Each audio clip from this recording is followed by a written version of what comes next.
Zelo lepo, no, dan je bil zelo lep, Ne, ona posebno, tako blizu. Hvala. bi rekel, ta ideja, da nekje sem v centralni Sloveniji in da me peljejo v Kozlovo.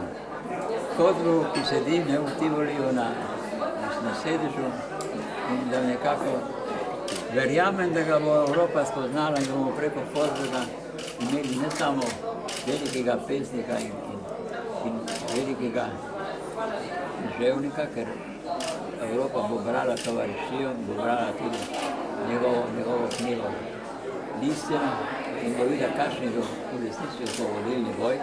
Ne tisti, ki ga prikazujejo mitralje in kako so se tam res uničevali, ampak kaj je bil srž osvobodilnega boja.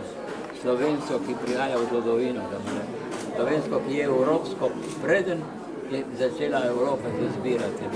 Je bil že Kosovel leta 22, to se pravi, smo mi evropski, mi po naših pesnikih že zdavni.